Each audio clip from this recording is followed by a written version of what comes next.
फारूक बलूच। आप देख रहे हैं मेरा यूट्यूब चैनल। पिछली कुछ वीडियोस में मैं जिक्र करता रहा हूँ कि कैसे आप पाकिस्तान से स्टूडेंट वीज़ा के ज़रिए बरतानिया आ सकते हैं और फिर इमिग्रेशन रूट के थ्रू 2 साल का वर्क वीज़ा, उसके बाद स्किल्ड वर्कर वीज़ा, बड़ा एक लॉन्ग प्रोसेस होता है, फिर जाके रेजिडेंसी अप्लाई करते हैं। लेकिन आज की वीडियो में हम स्किल्ड वर्कर वीज़ा की बात करेंगे, जिसमें आप पाकिस्तान से डायरेक्टली वर्क वीज़ा पे आ सकते हैं। और एजुकेशन अगर आपको नहीं मजीद लेनी तो ना लें, क्योंकि अल्टीमेट गोल अगर आपका यहाँ की रेजिडेंसी लेना है तो आप वर्क वीज़ा पे वहाँ से जॉब ढूंढें, फिर स्पॉन्सर करवाएं और यहाँ पर आके काम करें। और वो 3 साल का भी होता है, 5 साल का भी होता है। उसके बाद आप यहाँ की शहरियत के लिए अप्लाई कर सकते हैं। और इसके बारे में मैं आपको नहीं बताऊंगा, बल्कि ज़्यादा आपको मेरे गेस्ट बताएंगे जिन्होंने मुझे ज्वाइन किया है, तलहा अंसर और मोहम्मद रजा बुजानी। तलहा जो है वो डायरेक्टली स्किल्ड वर्कर वीज़ा पे आए पाकिस्तान से, उनसे भी बात करेंगे। और रजा जो है वो स्टूडेंट वीज़ा पे आए थे, बट अब उनको स्पॉन्सर मिल गया, तो he is in the process of shifting to skilled worker visa. चलो आपसे स्टार्ट करते हैं। पहले तो थोड़ा सा अपना बैकग्राउंड बताएं, आपकी एजुकेशन क्या है और किस शहर से ताल्लुक़ है। और उसके बाद फिर हम आपसे आपकी जर्नी के बारे में पूछेंगे कि ये प्रोसेस कैसे किया आपने स्किल्ड वर्कर वीज़ा का। अस्सलाम वालेकुम फारूक भाई, क्या हाल है आपके? अम, मैं अगर अपना थोड़ा सा बैकग्राउंड बताऊं तो मेरा ताल्लुक कराची से है और मैंने बैचलर्स किया है कंप्यूटर साइंस में कराची फास्ट से। तो उसके बाद मैंने क्या कहते हैं, मेरा तकरीबन 3 साल का एक्सपीरियंस, वर्किंग एक्सपीरियंस था एज अ डाटा एनालिस्ट और डाटा इंजीनियरिंग की साइड पर, जहाँ पे मैं मोस्टली बिग डाटा और data site like reporting tools पे काम कर रहा था। तो वहीं से फिर मैंने क्या कहते हैं, उस एक्सपीरियंस के बेस पे क्या कहते हैं, मैंने इंटरनेशनली अप्लाई करना शुरू किया था। और फिर मैंने क्या कहते हैं, जिसमें यूके भी एक कंट्री थी जिधर मैं अप्लाई कर रहा था। तो अच्छा, मैं आपको वहाँ यहाँ पे सॉरी होल्ड कर रहा हूँ। आपने कहा यूके भी एक कंट्री थी, तो चले वैसे तो हम यूके की बात कर रहे हैं, लेकिन क्या ऑप्शंस देखे थे आपने यूके के अलावा, and why you ended up choosing UK? The thing is, जब मैं अप्लाई कर रहा था तो मैंने शुरू किया था यूएस कनाडा से। सही है। फिर लेकिन मीन टाइम मुझे ये समझ में आ गया था कि क्या कहते हैं, यूएस और कनाडा में आप पाकिस्तान से बैठ के ऑफर नहीं ले सकते। उसकी उसका रीजन ये है कि यूएस का जो इमिग्रेशन प्रोसेस है ना, या H1B का जो प्रोसेस है, वो अप्रोक्सीमेटली 1.5 से 2 साल का है। मतलब आप बहुत ज्यादा पैसे खर्च कर लें तो क्या कहते हैं, आपको 1 साल में मिल जाएगा। लेकिन अप्रोक्सीमेटली इतना ही है। तो इस रीजन की वजह से कंपनी सोचती है कि why we hire from other countries if we have to wait for that much long period. So वो फिर पॉइंटलेस हो गया था, क्योंकि मेरे पास बीच में एक दो रिक्रूटर्स ने अप्रोच भी किया था। फिर क्या कहते हैं, उनका ही सिनेरियो था कि आपके पास वीजा टाइप कौन सी है एंड फ्लाफला। तो उस कमिंग बैक बेसिस टू पे यूके, लेट्स या start with how you you know फिर स्टार्टेड हंटिंग जॉब्स। की प्रोसेस क्या था जॉब ढूंढने का? मतलब क्या इंटरनेट पे जाके ढूंढते हैं jobs for data scientist in UK? कैसे होता है पूरा एक्सप्लेन करें, just if somebody is asking कि भाई मुझे ये काम करना है। और फिर मैं आगे भी आऊंगा कि सिर्फ कंप्यूटर साइंस के लोगों को ही मिलती है या उससे बाहर भी ढूंढ सकते हैं। पहले तो आप बताएं कि जॉब कैसे हंटिंग। बिल्कुल, आप बिल्कुल सही कह रहे हैं कि ऐसा ही होता है जॉब हंटिंग में। आप जाते हैं गूगल पे या लिंक्डइन पे या इंडीड पे या कोई भी जॉब हंटिंग प्लेटफॉर्म पे, और आप लिखते हैं कि मैं ये वाली पोजीशन ढूंढ रहा हूँ, इस कंट्री में ढूंढ रहा हूँ। तो मेरे केस में मैंने मेजरली फोकस किया था लिंक्डइन को। तो लिंक्डइन आपको एक फीचर देता है कि आप कंट्री वाइज जॉब को सर्च सर्च कर सकते हैं, कंट्री और पोजीशन वाइज। सो मेरा प्रोसेस, अच्छा, मैंने बहुत रिग्रेसिवली अप्लाई किया था, क्योंकि मुझे ये तो था कि इतने आराम से तो जॉब नहीं मिलेगी। तो अप्रोक्सीमेटली मैंने सिर्फ यूके की कोई 150-200 कंपनीज में अप्लाई किया था, जिसमें से सिर्फ मुझे अप्रोच किया था, आप समझ लें, कोई 5 से 6 कंपनीज ने, जिनके टेस्ट थे, इंटरव्यूज थे और बहुत सारी मतलब चीजें। 1-2% चांसेस होते हैं जब जॉब जी, ऑफर जी, के। जी, बिल्कुल। यहाँ पे मैं, मतलब, जब मैं अपने केस की बात नहीं कर रहा, मैंने जितने भी लोगों को डायरेक्टली वर्क वीजा पे आते देखा है, उनको मैंने यही करते देखा है कि वो एटलीस्ट 100-150 कंपनीज में अप्लाई करते हैं। तो उनकी मतलब की कोई पोजीशन मैच होती है और वो क्या कहते हैं जॉब की अपॉर्चुनिटी मिल अच्छा, जाती है। यहाँ पे थोड़ा सा मैं आपको रोकूंगा। जो सेकंड पार्ट था मेरे क्वेश्चन का कि सिर्फ कंप्यूटर साइंस वालों को ही मिलती है, उस पर मैं दोबारा आऊंगा, बट थोड़ा सा रेलेवेंट है रजा की सिचुएशन से। रजा, मुझे आप बताइएगा कि इन्होंने 150 अप्लाई की और 4-5 कह रहे उन्होंने ऑफर किया। How is different when you are within UK? UK से जॉब हंट करना क्या आसान है, या वो भी इतना ही टीडियस है, इतना ही मुश्किल है? तो देखिए, इसमें जो है ना दो सिनेरियोज हैं। एक तो ये है कि जब आपकी एजुकेशन खत्म हो गई हो और उसके बाद फिर आप अप्लाई करना स्टार्ट करें, तो फिर उसमें आपके पास एक पीएसडब्ल्यू और वो सिलसिला हो जाता है, जिसमें हम लेटर डिस्कस कर लेंगे कि पीएसडब्ल्यू क्या होता है। लेकिन अगर आप ड्यूरिंग अपनी स्टूडेंट वीज़ा के अप्लाई करते हैं तो इसमें बड़े कम चांसेस हो जाते हैं, क्योंकि वो आपसे पूछते हैं कि आपका राइट ऑफ वर्क क्या है।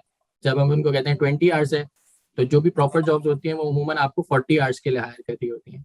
तो यहाँ पे थोड़ा मैं सा, गुजर चुका हूँ उस तकलीफ हाँ, से। तो थोड़ा सा जब आप यहाँ आ जाते हैं एज स्टूडेंट तो थोड़ा सा और ज़्यादा मुश्किल हो जाता है आपको फुल टाइम जॉब के लिए, क्योंकि वो आपको कहते हैं कि आप तो पढ़ रहे हैं तो फिर आप पढ़ाई कीजिए और 20 आवर्स कहीं पर पार्ट टाइम काम कीजिए, हम 40 आवर्स ऑफर नहीं करते। तो प्रिटी सिमिलर टू तलहा, मैं वीकेंड्स पे बैठता था और मैं भी लिंक्डइन पे एक बहुत एग्रेसिव स्टाइल में अप्लाई करता था। मैं हर वीक तकरीबन दो तीन इंटरव्यूज देता था फ्रॉम लास्ट 3 to 4 मंथ। और फिर मुझे ऑफर्स आने स्टार्ट हुई, तो मेरे पास 3 ऑफर्स थी जब एक टाइम पे, जो सबसे रेलेवेंट थी मेरे फील्ड के मुताबिक और मोस्ट पेइंग थी। तो फिर मैंने उसके लिए किया और मुझे अभी तकरीबन 2 से 3 हफ्ते हुए हैं वो जॉब स्टार्ट किया है। ठीक है, ठीक है। लेकिन once you are near your graduation, फिर तो आसान हो जाएगा। उनको पता होता है 1-2 महीने का वेट है, ज्वाइन कर हाँ, लें। आप ऐसे ही जब है। उनको ये डेट दे देते हैं कि मैं मिसाल के तौर पे मैं इस डेट से जो है वो फुल टाइम एलिजिबल हूँ काम करने के लिए, फिर भी वो आपका राइट ऑफ वर्क चेक करते हैं, सारी चीज़ें चेक करते हैं। बड़ा बड़ा लेंदी सा प्रोसेस हुआ था मेरे केस में भी। और एक थर्ड पार्टी कंपनी ने पूरा चेक किया था सारी चीज़ों को। इवन मेरी पुरानी एम्प्लॉयर्स को पाकिस्तान में कॉलें तक की थी उनके उस पे कि ये आपके पास एम्प्लॉय रह चुके हैं और सारी चीज़ें। तो उनका प्रोसेस बड़ा प्रॉपर होता है और तो आपको जब हायर कर। फ्रॉड करके तो नहीं भागा? अच्छा, ये हाँ, बताएं आपने यहाँ पे आप पढ़ के आ रहे हैं, और जो आपकी जॉब है किस फील्ड में? तो मैंने भी प्रिटी सिमिलर टू तलहा, मैंने बैचलर्स इन कंप्यूटर साइंस किया था, हम लोग साथ ही थे, सेम बैच के हैं। फिर मैंने पाकिस्तान में समझे आप लार्जेस्ट ई कॉमर्स कंपनी जो है उसमें काम किया। उसके बाद फिर मैंने एक बहुत बड़ा सॉफ्टवेयर हाउस है, यानी टॉप 5 सॉफ्टवेयर हाउस इसमें उसका नाम आता है, वहाँ काम किया। और मैंने टेक्निकल सपोर्ट में काम किया था। It is like technical support analyst काम किया था।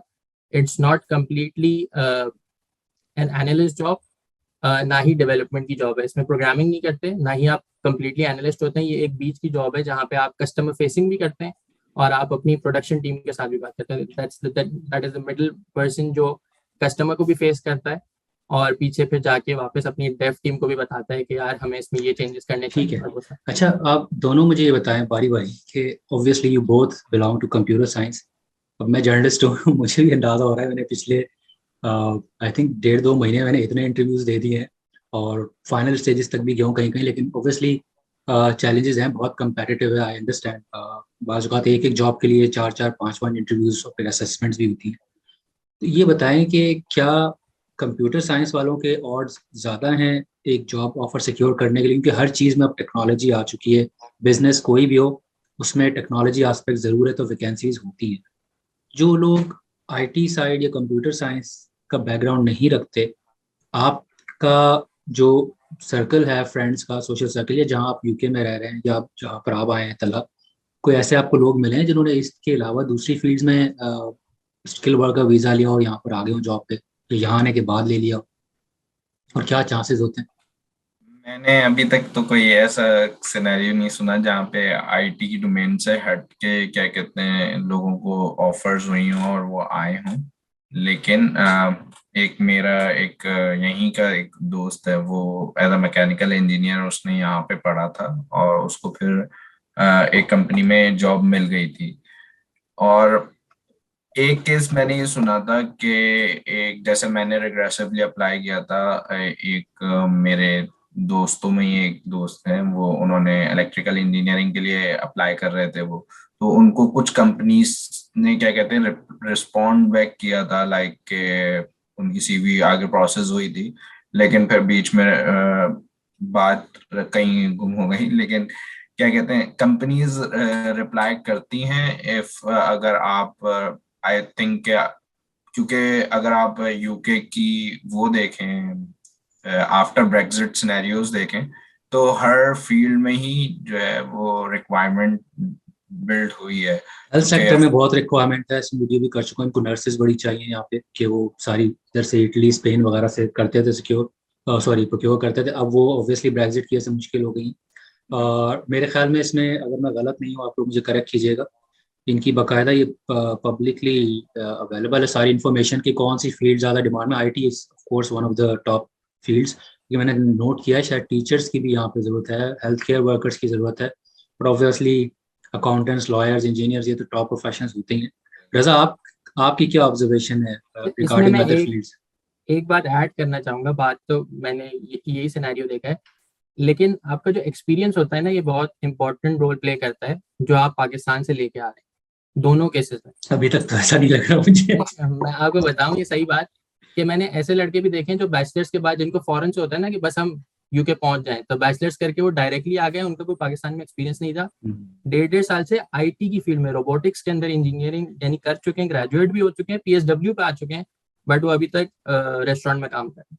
तो ये भी एक अलार्मिंग सिनेरियो है जो नहीं नहीं, ज़हन में ये रखना चाहिए। I tend to agree with you, क्योंकि तो मैंने अभी तक जितने भी जॉब ऑफर्स मैंने गो थ्रू किए हैं उनके प्रोसेस को, despite having more than a decade of experience covering both, covering businesses both as a reporter and as an editor later in my career, वो सारा कुछ अपनी जगह है, it is good enough to get you a interview call, लेकिन वो आपसे assessment जरूर लेते हैं। वो आपको प्रॉब्लम देंगे, सॉल्व करो इसको, सॉल्व कर सकते हो नहीं कर सकते। और वो नहीं कर सकता जो सिर्फ एकेडमिक बैकग्राउंड से आया हुआ है, जिसने फील्ड एक्सपीरियंस नहीं लिया, जिसने चैलेंजेस नहीं फेस किए, प्रॉब्लम सॉल्विंग नहीं की।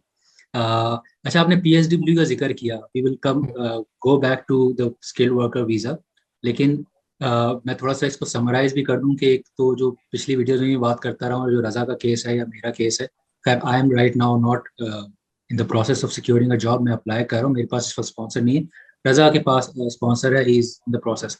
तो होता है, अगर आप स्टूडेंट वीज़ा से आते हैं, तो अगर आप सारी रिक्वायरमेंट्स पूरी करते हैं, जिसमें वीडियोस कर चुका हूँ, उसका लिंक मैं डिस्क्रिप्शन में डाल दूंगा, तो फिर आपको 2 साल का यहाँ पीएसडब्ल्यू यानी पोस्ट स्टडी वर्क वीज़ा मिलता है, जिसमें आपको जॉब ऑफर होना जरूरी नहीं है, वो आपको वीज़ा मिल जाता है। उसके लिए कोई खास फाइनेंसिस की भी रिक्वायरमेंट नहीं है, डिग्री आपको सक्सेसफुली कंप्लीट करनी है, उन 2 सालों में आप कोई भी काम कर सकते हैं। वो बेसिकली आपको एक अपॉर्चुनिटी दी जाती है कि आपने अब जो सीखा है, पढ़ा है, आप प्रैक्टिकल एक्सपीरियंस लें अपनी फील्ड के अंदर, और उसके दौरान आप अगर कोई स्पॉन्सर ढूंढते हैं, अगर आप लॉन्ग टर्म यहाँ रुकना चाहते हैं, तो आप फिर अपनी किसी ऐसे एम्प्लॉयर को ढूंढें जो आपको स्पॉन्सर भी करे, और फिर वो आपको स्किल्ड वर्कर वीज़ा पे ट्रांसफर करता है। अनफॉर्चुनेटली ये वाले 2 साल रेजिडेंसी में काउंट नहीं होते, if I am not wrong, क्योंकि आपका जो रेजिडेंसी का 5 साल का पीरियड है, जिसके बाद आप परमानेंट रेजिडेंस अप्लाई करते हैं, वो स्टार्ट होता है फ्रॉम स्किल्ड वर्कर वीज़ा। तो जैसे अभी तलहा है, तो वो मुझे और रजा को एक तरह से आउट क्लास कर गए डायरेक्टली। हम लोगों ने, ऑब्वियसली आप पढ़ने आते हैं, आप पैसे भी लगाते हैं, टाइम भी लगाते हैं, अपॉर्चुनिटी कॉस्ट है, फिर फैमिली से भी दूर है, वो डायरेक्टली स्किल्ड वर्कर पर आ गए, तो उनका प्रोसेस शुरू हो चुका है। After 5 years he can apply for permanent residency. अच्छा, तलहा वापस आता हूँ आपकी तरफ, तो मुझे बताएं प्रोसेस क्या होता है। आपको जॉब ऑफर आ गई, उसके बाद का प्रोसेस बताएं क्या होता है, वन पेपर वर्क साल क्या है, सॉरी मैं कंप्लीट कर दूं, पेपर वर्क क्या है, कॉस्ट कितनी आती है, और टाइम कितना लगता है? अच्छा, तो मैं स्टार्ट करता हूँ। Once you secured a job, आपको ऑफर लेटर मिल गया, आपने साइन कर दिया, यू एग्रीड के you are now the employer of that employ of that company. So फिर कंपनी आपके अगेंस्ट में एक सर्टिफिकेट ऑफ स्पॉन्सरशिप जनरेट करती है होम ऑफिस से, जहाँ पे वो आपको डिक्लेयर करती है कि मैं इस एम्प्लॉय को स्पॉन्सर कर रहा हूँ। तो उस सर्टिफिकेट स्पॉन्सरशिप के का एक नंबर होता है उस सर्टिफिकेट का, वो आप अपने वीजा एप्लीकेशन फिल करते हुए, पहला स्टेप ही आपसे वो बोलेगा कि डू यू हैव स्पॉन्सर, और अगर स्पॉन्सर है तो स्पॉन्सरशिप लेटर का नंबर डालें। तो वो आपको एक डॉक्यूमेंट वो हो जाता है। फिर उसके बाद आपको एक टीबी टेस्ट करवाना पड़ता है, जो क्या कहते हैं, आप यूके जब भी आ रहे वो होते तो हैं तो 6 मंथ से ज्यादा के लिए आप जाएं स्टूडेंट वीजा पे, इसे करवाना होता है, ठीक है बिल्कुल सही। बिल्कुल, वो हर एक के लिए होता है जो भी 6 मंथ से ज्यादा इसकी है। आई थिंक 8,000 और बच्चों की, और 11,000 बड़ों की फीस है। या ठीक है, मैंने सही, अपने टाइम पे शायद 11,000 पे किया था, लेकिन ऐसे ही मुझे ठीक है, सही है, ठीक है। फिर उसके अलावा जो है आपको सिर्फ बायोमेट्रिक अपना देने जाना होता है, वो भी कराची में ही हो रहा वो होता वीजा है। एप्लीकेशन सेंटर पे, वीजा ठीक है सही, एप्लीकेशन हर शहर सबमिट कर। 3-4 शहरों में शायद मुझे ख्याल में, ठीक है। बिल्कुल, कराची में एक, जामशोरों में है एक, और एक आध जगहों पे, और लाहौर में लाहौर होगा, में। इस्लामाबाद में और में होगा ऑब्वियसली। इस्लामाबाद में। ठीक ठीक। मेजर मेजर सिटीज में है वो ज्यादा। तो ये टोटल डॉक्यूमेंटेशन यही चाहिए, इसके अलावा कोई अच्छा, चीज नहीं चाहिए। फीस आपका स्पॉन्सर भरता है या आप भरते हैं वीजा की फीस? डिपेंड करता है आपका स्पॉन्सर क्या कह रहा है। लाइक मेरे बहुत इसमें ना तीन सिनेरियोज हैं। एक तो सिनेरियो ये है कि आपने ही भरनी है। अच्छा, फीसेस में भी मैं थोड़ा सा एक्सप्लेन कर दूं कि कौन कौन सी फीसेस होती हैं। एक होती है आपकी वीजा की फीस।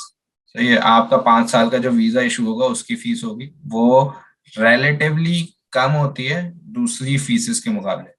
इसके अलावा एक फीस होती है, वो होती है एनएचएस सरचार्ज। जो आप आ रहे हैं यहाँ पे तो आप अपने हेल्थ इंश्योरेंस के पैसे भर जी रहे हैं जी। यहाँ पे। तो वो एक मेरे हिसाब से बहुत मतलब एक्स्ट्रा, बम बम बहुत की तरह ज्यादा गिरती है भारी है। आपके ऊपर। बम की तरह गिर दी है, बिल्कुल। तो लाइक वो 3,500-4,000 पाउंड्स के करीब जाती है। तो जब मैं आ रहा था मुझे याद पड़ता है कि वो 7 लाख के करीब कुछ अमाउंट बन रही थी उस वक्त में। अब तो तो मेहरबानी हमारी मेरे के पॉलिसी मेकर्स की कि पाउंड 245 पे तो चला गया है, दो डॉलर सौ 200। पचास पे है अभी भाई, दो अच्छा, सौ 250 पचास पे चला गया वो, पता नहीं कल उठे तो 260 पे भी हो। एनीवेज, तो अब बिल्कुल बढ़ गई होगी ऑब्वियसली। बिल्कुल, वो अब 8 लाख के करीब हो चुकी होगी। तो ये दो फीसेस होती हैं, एक वीजा फीस, एक एनएचएस सरचार्ज। तो अब इसमें इस ऑप्शन होता है आपके पास कि आप 5 साल की ना दें और कम दें और बिल्कुल इंस्टॉलमेंट में दे बिल्कुल, सकें, देते हैं ऑप्शन ये? इसमें दो ऑप्शंस होते हैं। एक आप 5 साल के लिए वीजा अप्लाई कर सकते हैं, एक आप 3 साल के लिए अप्लाई कर सकते हैं। तो इन केस अगर आपको खुद भरनी है तो आप 3 साल का अप्लाई करें, और उसके बाद जब वो एक्सपायर होने लगे तो आप उसको 2 साल के लिए दोबारा अप्लाई कर सकते हैं। तो ठीक है। वो ज्यादा बेहतर रहता है, क्योंकि उस केस में आपको 3 साल की ही फीसेस भरनी पड़ती है। और जब आप फिर यहाँ पे आ जाते हैं, यहाँ के हिसाब से अर्न कर रहे होते हैं, तो तो फिर फिर तो पे इतना करना नहीं होता, वो तो रिलेटिव मैनेज होता है, तो ठीक है। मैनेजेबल होता है और फिर। इसको आप लेकिन मल्टीप्लाई कर लें अगर आप फैमिली के साथ आ रहे हैं या वाइफ की, बिल्कुल बच्चों बिल्कुल की। ठीक है। बिल्कुल, सबकी ये फीस हर एक की इंडिपेंडेंट पे होगी, चाहे बच्चा हो या अडल्ट हो, कोई फर्क ठीक है। नहीं है इसमें। But then on the flip side, यहाँ पर आप आए थे तो मेडिकल जो केयर है वो फ्री हो जाती है आपके लिए। हम्म। बिल्कुल बिल्कुल। ठीक। जो जैसे आपका सवाल था कि ये कौन भरता है, तो अब मैं इसको एक्सप्लेन करता हूँ। इसमें तीन सिनेरियोज होते हैं। एक, आप पूरी आपको पे करनी है, स्पॉन्सर आपको सपोर्ट नहीं कर रहा, ये सबसे मुश्किल केस होता है। जिसमें वो उसके सिर्फ बाद सिर्फ पेपर वर्क की सपोर्ट करेगा, पैसा आपको देगा। ठीक बिल्कुल, वो सिर्फ अपना सर्टिफिकेट ऑफ स्पॉन्सरशिप आपको दे देगा कि ये मेरा सर्टिफिकेट ऑफ स्पॉन्सरशिप है। दूसरा केस ये होता है कि आप पे कर रहे होते हो और आपका एम्प्लॉयर आपको रिइम्बर्स कर देता है आफ्टर ज्वाइनिंग। लाइक मेरे कुछ दोस्त हैं, उन्होंने भी ज्वाइन किया है रिसेंटली। तो उन्होंने खुद पे करके आए थे वो, लेकिन उनको जैसे ही वो उन्होंने ज्वाइन किया, उनको इस कंपनी ने पे कर दिए, पे ऑफ कर। तीसरा केस होता है कि सारी फीसेस आपकी स्पॉन्सर ही पे कर रहा होता है। लाइक आपको खाली डिटेल्स देनी है अपनी, और वो सारी चीजें खुद पे कर रहा होता है। मेरे केस में मेरे स्पॉन्सर ने बोला था कि आप पे कर दें, हम रीइंबर्स कर देंगे। लेकिन मैंने कहा मैं पे ही नहीं कर सकता। तो उन्होंने फिर मेरी रिक्वेस्ट के बाद उन्होंने मेरी फीस पे कर दी थी। मतलब यू कैन तो also push for your case, right? हाँ, मतलब ये वही वाली बात है, आप अपनी एचआर या आपका जो रिक्रूटर है उसको नेगोशिएशन स्किल्स काम आती है। हाँ, आपके बिल्कुल केस में ऐसे क्या ही हुआ है। था रजा? आपके केस में क्या हुआ है? आर दे स्पॉन्सरिंग यू या आपको करना पड़ रहा है? मेरे केस में वो स्पॉन्सर कर रहे हैं आफ्टर प्रोबेशन, यानी 3 मंथ्स का प्रोबेशन होगा, उसके अच्छा। बाद वो स्पॉन्सरशिप दे देंगे। बट उस केस में वो सिर्फ मेरी फीस को एब्जॉर्ब करेंगे, जो वाइफ की फी है वो मुझे खुद देनी पड़ेगी। अच्छा ठीक है। लाइक अगर आप फैमिली के साथ आ रहे हैं तो ऑब्वियसली कैंडिडेट शायद वो कर दें, बट फैमिली को आपने खुद करना है। Right. अच्छा, तलहा रजा दोनों, बल्कि आप मुझे बारी बारी बताइएगा कि once you get a job offer, क्योंकि दोनों केस डिफरेंट है, आप विद इन यूके अप्लाई कर रहे हैं, वो आउटसाइड यूके। तलहा, पहले आप बताएं कि कितना टाइम लगा जब आपको एक बार कंपनी ने कंफर्म कर दिया हो कि we will hire you, process start होने से लेकर you getting visa and arriving in the UK, कितना टाइम लगा आपको? मुझे ऑफर हुई थी दिसंबर में, और मुझे वीजा मेरे हाथ में मिल गया था मार्च में। लेकिन मैंने जिस टाइम पे अप्लाई किया था वो थोड़ा ना कोविड की पीक टाइम्स चल रहे थे। तो सब चीजें ब्लॉक थी, सब कुछ। तो मुझे एक लेटर चाहिए था, लाइक वो आइल्स की रिप्लेसमेंट लेटर होता है, आप यूके नैरेक से सर्टिफिकेट ले लेते हैं अपनी इंग्लिश की इक्विवेलेंसी का।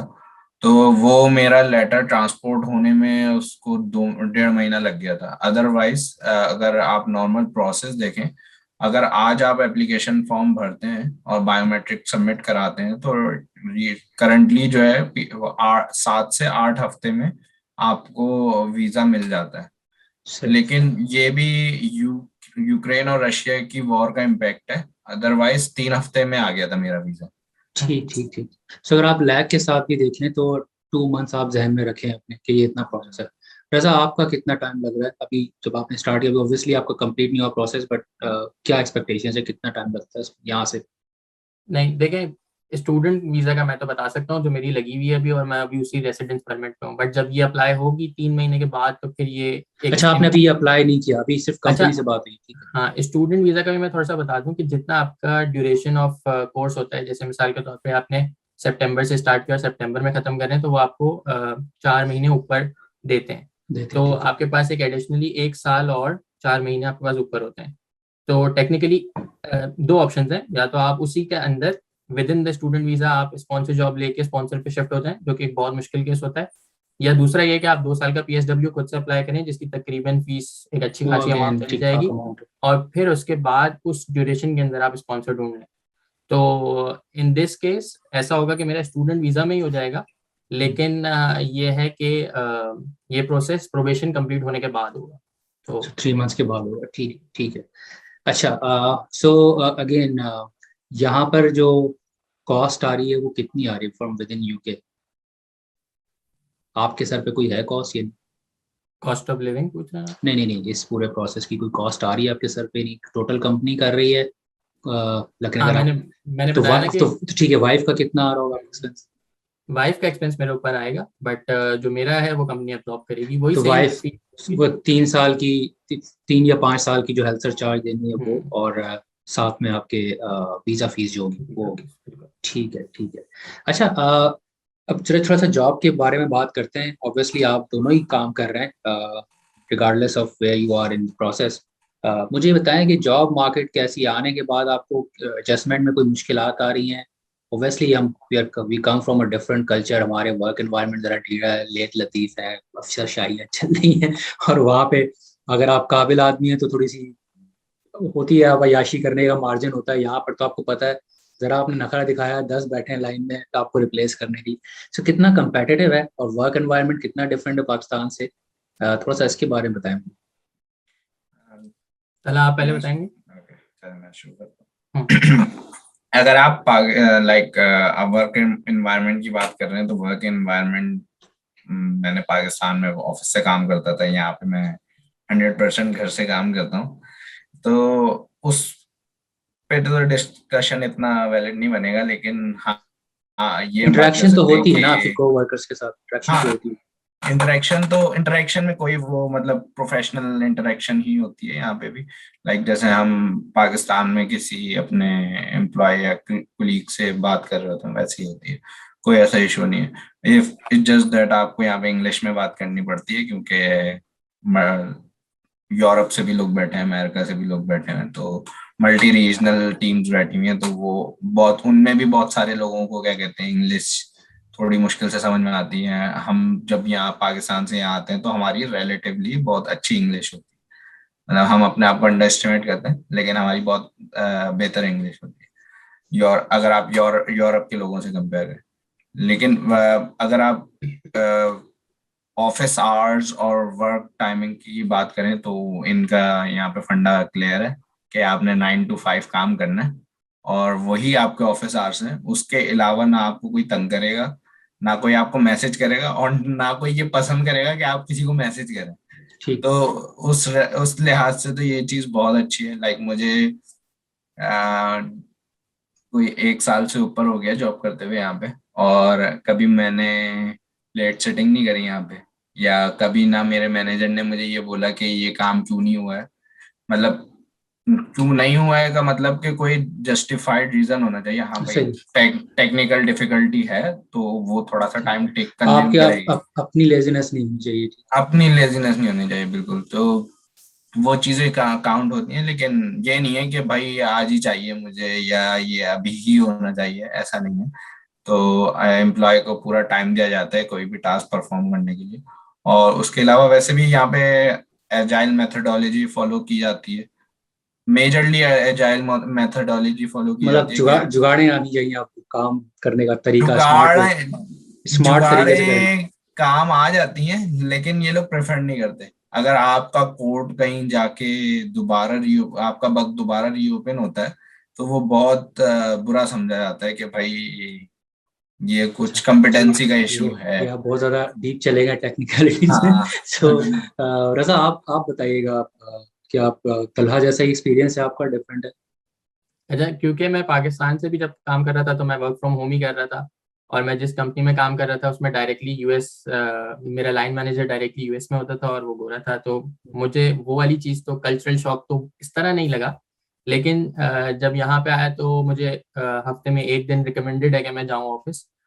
मेरा भी वर्क फ्रॉम होम ही है, मगर वो रिकमेंड करते हैं कि आप एक दिन आएँ, और मैं खुद भी जाता हूँ। कुछ एम्प्लॉयज़ नहीं भी जाते, वो 2-2 महीने से नहीं आए, बट ऑप्शनल है। तो मैं खुद क्योंकि अभी नया हूँ तो मैं एक ऑफिस एनवायरनमेंट को एंजॉय करने के लिए भी, एक फेस्टिव सा माहौल होता है वहाँ पे, टेबल टेनिस लगा हुआ है, एक बिल्कुल प्रिटी सिमिलर जिस तरह कराची में सॉफ्टवेयर हाउसेज हैं या इस्लामाबाद में, लाहौर में, प्रिटी सिमिलर यहाँ पे भी सॉफ्टवेयर हाउसेज का वही सेम तरीका है कि आपके कोने पे एक्सपेक्टेड है कि एक रिफ्रेशमेंट का एरिया होगा, आपका टेबल टेनिस का रूम होगा, थोड़ी बहुत एक्टिविटी होगी, हर वीक कोई ना कोई एक गेट टुगेदर होगा, टाउन हॉल मीटिंग्स होंगी। तो जो अच्छे सॉफ्टवेयर हाउसेज हैं तकरीबन वो कराची के अंदर भी ये सारी चीज़ें वहाँ पे होती हैं। कुछ तो बहुत ही अच्छे हैं जहाँ पे शायद इससे बहुत ज़्यादा फैसिलिटीज होती हैं, एक्सबॉक्स और हाँ पता नहीं क्या क्या। लेकिन बहरहाल एक काम से भी सॉफ्टवेयर हाउस के अंदर इतनी तो होती हैं कि टेबल टेनिस लगाया हुआ है या फुटबॉल लगाया हुआ है, इस तरह की हाँ, चीज़। ये थोड़ा सा अब तो सिलिकॉन वैली से कल्चर इंपोर्ट हुआ है पूरी दुनिया में, हाँ। तो उसका हाँ। अपग्रेड दे सकते हैं। अच्छा, मुझे बताएं, आप दोनों से ही मैं पूछूंगा, स्पेशली तलहा आपसे, कि जब आप जॉब्स अप्लाई कर रहे थे यहाँ पे, आईटी के अंदर करें, आप किसी और फील्ड में करें, तो आप पहले, आपकी प्रायोरिटी क्या होती है कि अपनी रेलेवेंट जॉब ढूंढनी है और उसके बाद स्पॉन्सर की बात करनी है, या फिर आप जब हंट करें तो उसी वक्त देखते हैं कि यार ऐसी कंपनीज ढूंढनी है जो स्पॉन्सर करती हैं, तो फिर वो कैसे कंफर्म होता है कि ये स्पॉन्सर करेगा या नहीं करेगा? अच्छा, इसमें ना आपके पास ऑनलाइन लिस्ट अवेलेबल है कि कौन सी कंपनीज स्पॉन्सर कर सकती हैं। यूके तो गवर्नमेंट की जो वेबसाइट पे, ठीक है। जी बिल्कुल, तो बेहतर यही है कि आप उसी कंपनी में अप्लाई करें जहाँ पे वो स्पॉन्सर रजिस्टर्ड स्पॉन्सर्ड हैं। तो वरना तो आप कितने अच्छा आउट क्लास परफॉर्म कर लें, आपका फायदा नहीं है आपके इंटरव्यूज के, क्योंकि at the end of the day वो आपको यही बोलेंगे कि हम स्पॉन्सर नहीं कर सकते। ठीक है। अच्छा, अब हमने जो बात की है, obviously it's more align towards coming here, settling here in the US, sorry UK. लेकिन अगर यहाँ की तनख्वाह पे पाकिस्तान में रह के काम किया जाए, और what is that scenario like? जैसे अब मैं आ रहा हूँ सैलरीज की तरफ कि क्या कंपनसेशन है, and to sort of compare कि अगर जो सैलरी आपको ये पाउंड्स में दे रहे हैं यहाँ पे, उस पे जो यहाँ लाइफस्टाइल आपका है यहाँ रहने, क्योंकि यहाँ पे अब ये कल्चर आ चुका है रिमोट वर्किंग का बहुत ज़्यादा, अनलेस कि कोई ऐसा काम है जिसमें आपको फिजिकली होना ज़रूरी है, वरना ज़्यादातर जगहों पे यही है। तो कम अज़ कम, मतलब आप 1-2 दिन आ जाएं ऑफिस, वरना बाकी आप रिमोटली काम करें। तो अगर इस तरह पे पाकिस्तान में आप रहते हैं तो किस तरह का लाइफस्टाइल आप अफोर्ड कर सकते हैं, और यहाँ पे आते हैं तो किस तरह का लाइफस्टाइल अफोर्ड कर सकते डिपेंड करता है हैं? आपकी और अगर थोड़ा सा सैलरी रेंज भी ब्रैकेट। बता दें कि क्या, ऑब्वियसली आईटी की थोड़ी ऑन द हायर साइड होती है, अगर मेरी अंडरस्टैंडिंग सही है तो क्या रेंज है स्टार्टिंग जॉब्स की, क्या सैलरी मिल रही होती है कंपेयर टू? मैं सैलरी ब्रैकेट्स पे बात करता हूँ डायरेक्टली, फिर उस हिसाब से हम कंपैरिजन कर लेंगे कि पाकिस्तान में कैसा लाइफ स्टाइल फॉलो किया जाता है। जब आप यहाँ पे graduate as a graduate hire होते हैं ना, ग्रेजुएट ट्रेनिंग, तो आप शुरू करते हैं अराउंड 25,000 पर एनम से लेके 35,000 पर एनम तक के। ये ब्रैकेट है जो ग्रेजुएट या 1 साल के एक्सपीरियंस के लोगों को मिल रहा होता है यहाँ पे। ठीक है, 2 से 3 हज़ार पर मंथ तकरीबन।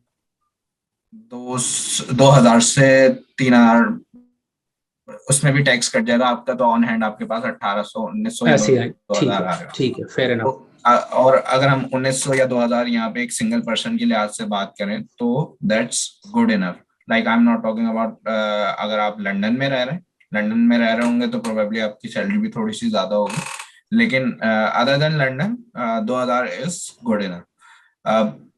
फिर आप आगे बढ़ते हैं उस तरफ कि आपका एक्सपीरियंस ज्यादा है, 3 साल 4 साल का एक्सपीरियंस है आपका, और अब जो आपकी सैलरी होगी, सैलरी ब्रैकेट होगा, वो होगा 35 से 75,000 तक। लेकिन इसमें डिपेंड करता है कि आप खुद कितना नेगोशिएट कर पाते हैं और कंपनी कौन सी है। लाइक जो बड़े फैंग कंपनीज हैं वो आपको बहुत हाईली पे करते हैं, लेकिन जरूरी नहीं है हर कंपनी आपको हाईली पे करे। बैंक कंपनीज क्या होती हैं? FAANG companies Facebook, amazon, Google अच्छा, और ठीक ठीक माइक्रोसॉफ्ट। ठीक ठीक। सो ये कंपनीज आपको बहुत ज्यादा पे करती हैं। लाइक कमा भी तो ऐसे ही रही है। बिल्कुल। तो इन ये इसीलिए इधर कंपटीशन भी टफ है, क्योंकि हर कोई पैसों की वजह से और कल्चर की वजह से जाना चाहता है। लेकिन मीडियम सैलरी रेंजेस जो है वो यही है, 35 से 75,000 पाउंड तक। इसमें अब डिपेंड करता है कि आप खुद कितना कैपेबल है और आपने किस कंपनी को टारगेट किया है और आपकी नेगोशिएशन स्किल्स कैसी हैं। तो आप अपनी मर्जी की अमाउंट भी ले सकते हैं। ठीक लाइक ठीक मैंने अभी एक केस सुना था जहाँ पे क्या कहते हैं 70,000 तक के ऑफर हुई थी। ठीक।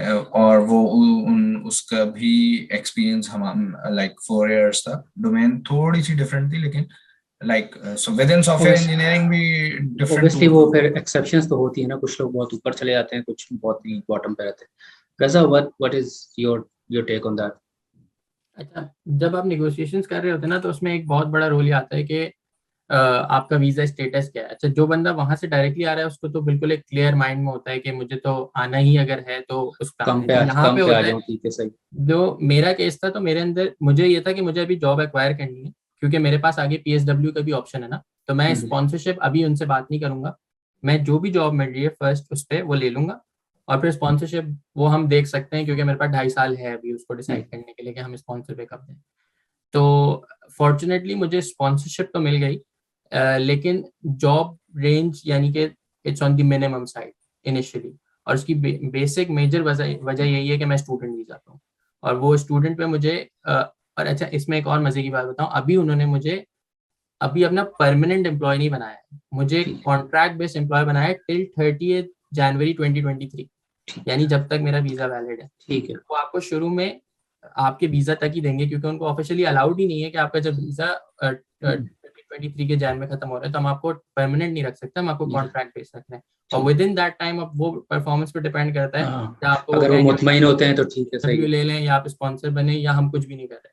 तो वो सही डिपेंड करता है थ्री मंथ्स के बाद। बट जो केस ऐसा है कि इंशाल्लाह उनकी तरफ से ये फीडबैक है कि ठीक है हम आपको स्पॉन्सर कर रहे हैं। सो ये वेरी इन करता इन है। इन तनख्वाहों पे, अगर पाकिस्तान की, अगर अब जो आप बता रहे हैं आप कंप्लीटली रिमोट काम करें, तो आप पाकिस्तान बैठ के भी कर सकते थे। 2,000 पाउंड, अगर फर्ज करें 18-19 सौ भी आ रहे हैं, तकरीबन 4.5-5 लाख तो बन जाते हैं।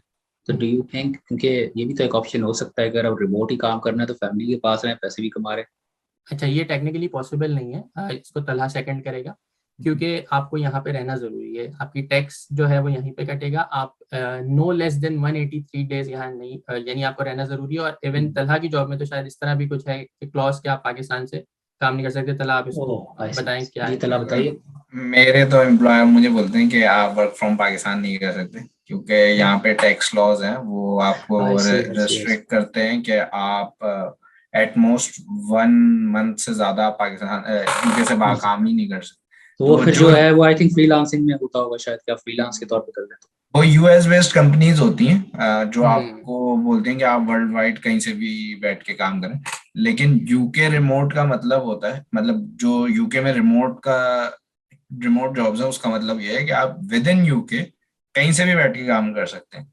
लाइक अगर मेरी जॉब लंदन में है तो मैं स्कॉटलैंड में भी बैठ के काम करूंगा ना, तो कोई इशू नहीं होगा। ठीक है, लेकिन मैं स्कॉटलैंड से आयरलैंड नहीं जा सकता।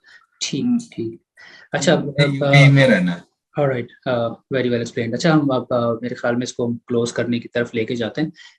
एक दो सवाल और मेरे जहन में, if you have any points to discuss तो मोर देन वेलकम। पहले ये बताएं कि जब आप आ गए स्पॉन्सर वीज़ा पे, आप 5 साल के लिए फॉर एग्जाम्पल आ गए, अब वो 5 साल के आपने उसी एम्प्लॉयर के साथ रहना है। अगर इन द मेन टाइम वो एम्प्लॉयर आपको किसी वजह से कहता है कि नहीं, अब मज़ा नहीं आ रहा, आपकी जो एक्सपेक्टेशंस थी आपसे वो नहीं पूरी हो रही, तो आपको रिजाइन करना पड़ता है, छोड़ना पड़ता है, या खुद से आपको कोई लगता है कि यार और बेहतर अपॉर्चुनिटीज़ हैं, उस सूरत में मुझे बताएं, क्या आपको दोबारा से सारा प्रोसेस करना पड़ता है या उसमें कुछ स्टेजेस कम हो जाते हैं, क्या प्रोसीजर होता है? और आपकी उस इमिग्रेशन की जो हिस्ट्री है उस पर क्या फर्क होता है? अच्छा, इसमें ये है कि इन केस अगर आपको एम्प्लॉय फायर करता है तो उसका भी कुछ पीरियड होता है, लाइक नोटिस पीरियड होता है कि आप एटलीस्ट 2 महीने या 1 महीने का गैप होता है, तो आप उसमें नई जॉब ढूंढ सकते हैं, लेकिन आपको पूरा प्रोसेस वही फॉलो करना होगा कि आपका जो नेक्स्ट एम्प्लॉयर हो वो भी स्पॉन्सर कर सकता हो। और इन केस अगर आप भी कोई क्या कहते हैं जॉब स्विच करना चाहते हैं, लाइक अगर मैं चाहूँ कि मैं दूसरी जॉब पे स्विच कर लूँ, तो मुझे एक ऐसा ही एम्प्लॉयर देखना पड़ेगा जो स्पॉन्सर कर सकता है। तो ये लाइक 5 साल के लिए ये चीज है, यहाँ पे थोड़ा सा इशू है। Once you get the nationality फिर चीजें डिफरेंट हो जाती हैं, लेकिन यहाँ पे आपको 5 साल ऐसे ही गुजारने पड़ेंगे कि आपको स्पॉन्सर्ड बैक जॉब ही करनी पड़ेगी। ठीक ठीक है। थोड़ा सा रस- लॉ है, हम कह सकते हैं।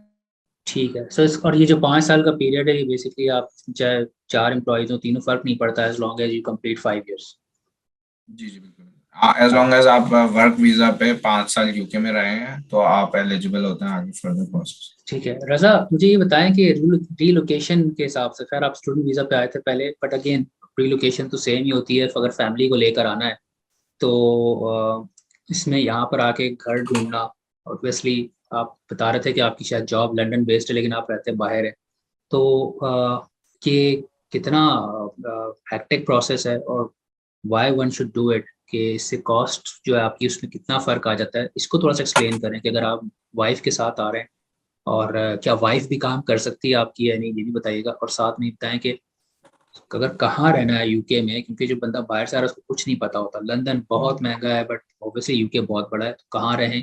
और अगर आपकी जॉब स्पेशली रिमोट है तो कहीं वेल्स में जाके रहें, स्कॉटलैंड की सस्ती जगह पे जाके रहें और काम यहाँ करें। तो ये सारी चीज़ें जो है इसको थोड़ा एक्सप्लेन करें। अच्छा देखें, इसमें केस टू केस वेरी करता है। सबसे पहली बात तो ये है कि आपको किस एरिया में रहना है। मिसाल के तौर पे कुछ लोग प्रेफर करेंगे कि मैं ऐसे एरिया में रहूँ जहाँ हलाल फूड मिले, कुछ लोग प्रेफर करेंगे कि मैं ऐसे एरिया में रहूँ कि जहाँ पे मुझे कल्चर मिले, कुछ देसी लोग प्रेफर कम्युनिटी। करेंगे कि मुझे जो है ऐसे एरिया में रहूँ जहाँ पे कल को मेरे बच्चों की स्कूलिंग अच्छी हो, तो एरिया पॉश हो। तो ये 3-4 किस्म के लोग होते हैं। मेरे केस में ये था कि मुझे दो चीज़ें देखनी थी। एक तो मुझे पाकिस्तान से आ रहा था तो मुझे था कि थोड़ा सा हलाल फूड और वो सारी चीज़ें और बिल्कुल। कल्चरल वो मिले मुझे। और दूसरा ये था कि भले मैं थोड़ा सा लंदन से बाहर रह लूँ, यूनिवर्सिटी से भले 1 घंटे की बस ट्रेवल पे रह लूँ, लेकिन एरिया चीप हो। क्योंकि जो मेरी यूनिवर्सिटी है हर्टफोर्डशायर में, वो रिलेटिवली एक बहुत ज़्यादा एक्सपेंसिव एरिया है। उसके करीब में बेडफोर्डशायर है, बेडफोर्डशायर काउंटी थोड़ी रिलेटिवली चीप। तो अगर आप स्टूडियो लेते हैं तो आप समझ लें आपके 600 to 700 पाउंड अब आपको मिलेगा एक स्टूडियो। उसके ऊपर आप अपने एक्सपेंसेस लगा लें, तो एक बंदा अगर अकेला आएगा तो उसके 200-250 पाउंड और मजीद एक्सपेंसेस हो जाएंगे। ये बिल्कुल मिनिमल लिविंग है, इसमें ना गाड़ी है ना कुछ है, सिंपल लिविंग के साथ है। इट कैन शूट अप जितना सेंट्रल लंदन आप आते तो ये 1000 हाँ 1200 में पड़ता है कुछ। हाँ। और फिर यानी मिनिमल लिविंग का मतलब ये होता है कि बस खाना पीना रहना, बाकी सब पीछे पाकिस्तान से आ रहा है। यानी कि आप सब कुछ लेके आए हैं अपनी ड्रेसिंग के लिए, आप एक्स्ट्रा एक्सपेंसेस नहीं कर रहे शुरू के कुछ 6 महीने तक, ठीक। ताकि आप उसको कवर रखें। और फिर उसके बाद ये है कि अच्छा वाइफ का जहाँ तक सवाल है, तो वाइफ या जो भी डिपेंडेंट वीजा पे आता है वो फुल टाइम काम कर सकते हैं, लेकिन वर्क अनलिमिटेड आवर्स, उसमें कोई लिमिट नहीं है। ठीक सिवाय उनका एक ब्रैकेट होता है कि आप स्पोर्ट्स पर्सन वाला काम नहीं कर सकते, ठीक है। ठीक जो है केस। तो अच्छा, अब एक इसमें मजे की बात ये भी आती है कि कुछ लोग बिलखुसूस इंडिया से जो आते हैं, वो अपनी वाइफ को स्टूडेंट रखते हैं और हस्बैंड जो है एज अ डिपेंडेंट आता है टू गेट दैट अच्छा, एडवांटेज। मुझे एक ऐसा पाकिस्तानी तो कपल भी मिला था रिसेंटली, जो वाइफ हाँ स्टूडेंट आई थी और हस्बैंड हाँ, तो ये डिपेंडेंट काम करते हैं। कर रहे मुझे मेरा भी एक है, यानी पाकिस्तान से भी आते हैं बट रिलेटिवली इंडिया से थोड़े ज्यादा है, क्योंकि दे नो एवरीथिंग कि किस थे। तो तरह ये मैं भी अगर जॉब पे लग जाऊंगा। ये I mean I am glad you brought this हाँ अप, दिस इज एन हाँ इंटरेस्टिंग पॉइंट के बहुत सारी लड़कियां खवातीन पाकिस्तान बड़ी काबिल स्टूडेंट्स होती हैं और शादी के बाद ऑब्वियसली पाकिस्तान में एक हमारे कल्चर है, कुछ कर भी लेती हैं अपना करियर कंटिन्यू लेकिन बहुत सी नहीं भी कर पाती। My own wife took like I think 3-5 years gap लिया था उन्होंने भी, थोड़े बच्चे बड़े हो गए तो वापस आई जॉब मार्केट में। बट ये भी एक ऑप्शन हो सकता है कि आपकी वाइफ आ जाए यहाँ पे और आप काम करें, तो ऑब्वियसली आप फुल टाइम काम करें, आपने पाकिस्तान में भी काम करना, यहाँ भी करें, and at the same time opportunity आपकी वाइफ के लिए कि वो अपने आप को और ग्रूम करे, तो ये भी एक ऑप्शन हो सकता है। ग्लैड यू इस ब्रॉट दिस अप। इसमें फायदा ये भी होगा कि आप थोड़ा बहुत फीस के अंदर भी कंट्रीब्यूट कर पाएंगे, क्योंकि आप एज अ हस्बैंड है तो आप फिर थोड़ा ज्यादा अपने आप को स्ट्रेच करेंगे तो आप फीस में कंट्रीब्यूट कर पाएंगे। लेकिन एक बात ये मैं बड़े क्लियर बता दूं कि दो चीजें जो मैं एंड में शेयर करना चाहूंगा, एक तो एक्सपीरियंस होगा तो बहुत फायदा है, बिल्कुल बैचलर्स करके डायरेक्ट ना आए। बहुत बुरे केसेस हैं कि जो फिर यहाँ पे आके स्टक हो जाते हैं, उनको जॉब्स नहीं मिलती। चाहे जो भी मास्टर्स कर लें, बेहतरीन से बेहतरीन मास्टर्स कर लें, बहुत मुश्किल होता है जॉब लेना अगर आपका बिल्कुल एक्सपीरियंस कोई भी नहीं है। दूसरी बात यह है कि अगर आप वाइफ और हस्बैंड जो डिपेंडेंट आ रहे हैं, उसके अंदर जो हस्बैंड अगर आ रहे हैं मिसाल के तौर पे एज डिपेंडेंट, तो वो फुल टाइम काम कर सकेंगे और वो वाइफ की फीस में कंट्रीब्यूट कर पाएंगे। लेकिन अगर स्टूडेंट खुद आ रहा है और वो ये एक्सपेक्ट कर रहा है अकेले कि मैं अपनी फीस खुद निकाल लूंगा, मुश्किल है, तो ये टेक्निकली पॉसिबल ही नहीं है। ये टेक्निकली पॉसिबल नहीं है within remaining in the laws.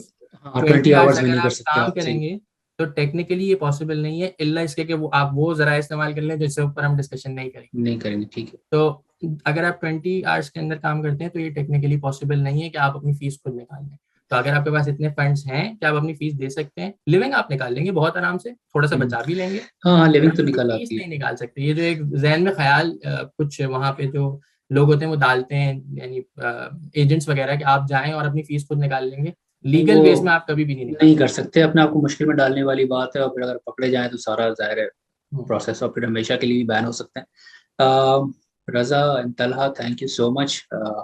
If you have any final thoughts जो आज का हमारा टॉपिक है उसके हवाले से तो बताइए, otherwise we will just wrap it up. And बताएं एनीथिंग दैट यू थिंक हमने मिस कर दी है, इस पे डिस्कशन में हमें बतानी चाहिए। मैं जस्ट छोटी सी बात करूंगा, जो मैं जब भी अगर मुझसे कोई इस टॉपिक पे बात करता है तो मैं उसको बोलता हूँ कि हम एज अ पाकिस्तानी अपने आप को काफी अंडर एस्टिमेट करते हैं। और हम जो है ना, अंडर एस्टिमेट करने की वजह से हम कभी किसी कंपनी में अप्लाई नहीं करते बाहर। ये मतलब मेजोरिटी पाकिस्तानी ये सोचता है कि यार हम कहाँ और वो कंपनीज कहाँ। नहीं भाई, ऐसा नहीं है। हम भी बहुत अच्छे लोग हैं, ऐसी कोई बात नहीं है। हम भी काफी, जो हम इतनी एजुकेशन ले रहे हैं बैचलर लेवल तक, वो भी काफी अच्छी है। हमें जज करना हो तो हमारे हाँ, पॉलिटिशियंस के थ्रू ना करें। तो बिल्कुल। तो जो भी ये एम रखता है कि मैं बाहर आना चाहता हूँ, वो बस ये करे कि एक अच्छी सीवी पे जोर दे और अप्लाई करने की कोशिश करे। तो बाकी अल्लाह मालिक है, अल्लाह ताला जिसका जहाँ नसीब लिख दे वो हो जाता है। लेकिन कोशिश जरूर करनी चाहिए, ये नहीं कि हम कहाँ और वो कहाँ। लेकिन अपनी काबिलियत पे डाउट ना करें ऑब्वियसली। और ये सूरत उसी वक्त होगी जब आप एक्सपीरियंस लेंगे, मार्केट में जाएंगे, अपने आप को टेस्ट करेंगे, तभी आप इतने कॉन्फिडेंट हो सकेंगे ना कि आप अपनी काबिलियत पे डाउट ना करें। Raza, any final thoughts before we wrap it up?